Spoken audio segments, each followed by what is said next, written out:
You seem so calm. Oh, thank you. I'm a really great therapist. Okay.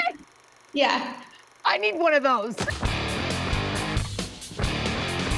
Welcome back to Out There. We're here to talk about a film that's getting a lot of attention at Tribeca this year, Playland. No performance, no sales.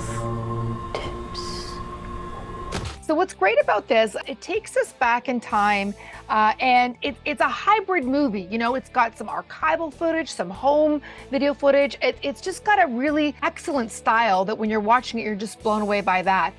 What attracted you to the storyline of this? Well, I love being able to follow a character over a period of time. So to be able to have several different timelines, whether it was in the 40s or the 60s or the 70s, to tell the story of a bar that had been around about 50 years, I thought was really wonderful because times change over the course of the story, and you get to see those characters grow up and who they come to be, and you also get to see the impact the cafe had on some of those characters. Shaving off? On the back of his arm.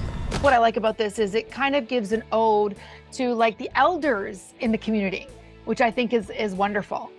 I do too, especially, you know, given at that time in history, it's not something that was widely accepted, unfortunately. And so to be able to shed light on a really special place in the queer community that is now unfortunately just a parking lot, but gets to live forever through this film.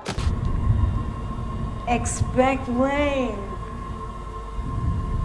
Now, we know you primarily as a model, an actor, producer, director, all those hats, but you're also an executive producer. What was it about this that you said, I need to EP this?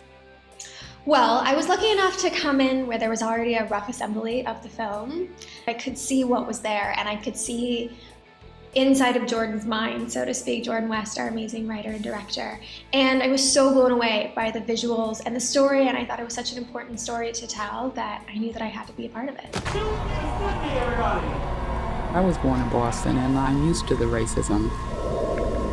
This film is very stylistic, and I think that helps tell the story. The fact that it's got different home video and archival stuff. When you saw that, is that what made you kind of see like, oh, I see where this is going, is the style of it? Yeah, because I think it's something it's so remarkable that it's almost indescribable. Right. And so I think reading a log line is one thing, but seeing that imagery is another, and seeing what the art department did is so spectacular. All of those costumes were handmade. Each set was built on a sound stage. So the imaginations of the art department are incredible, and I think that mixing a little bit of kind of the darkness with the light is also really wonderful. You know, it makes me want to go to the Playland Cafe. I wish I could have gone.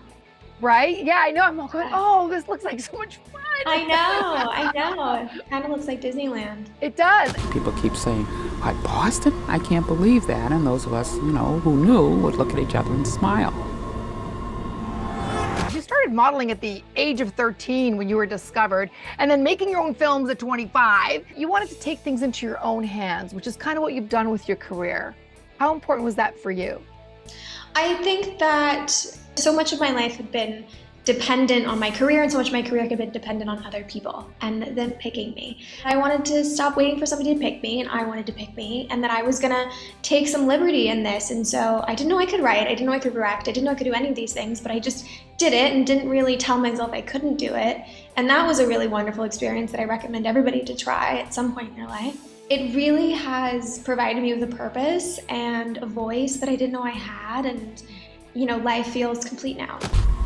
Last time it rained, I went on vacation till 65. I'm looking at the stuff you have coming up, your company that's producing, and also getting involved with Playland. It's like, there's only so much bandwidth, you know, that someone can have, or a company. But I'm looking at this going, I'm overwhelmed at knowing what you're taking on, but you seem so calm.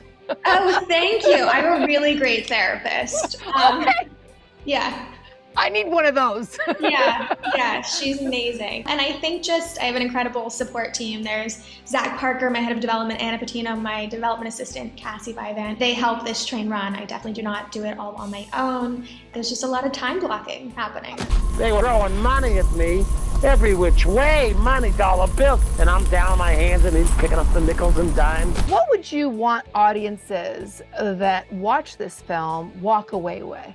So Playland is a story, and its kind of most simplest form, about a safe space for the queer community that unfortunately no longer exists. And I think what's important to me is that people who watch it, queer or not, gather and take away the importance of a safe space, of a chosen family, how important it is to protect this space, and that if there's a 15-year-old out there that's having trouble finding who they are and finding people that accept them for who they are, that they can watch this film and know that that exists. So. Well said. And I think those are the important films that we need to kind of be pushing out there. They were going crazy. Congratulations. It was so exciting to have you on the show. Everyone check out Playland. The North American premiere is at Tribeca. So check that out. And so excited for everything that the future holds for you. Follow me on social media at Melissa DiMarco for more exclusive content. I'll see you guys out there.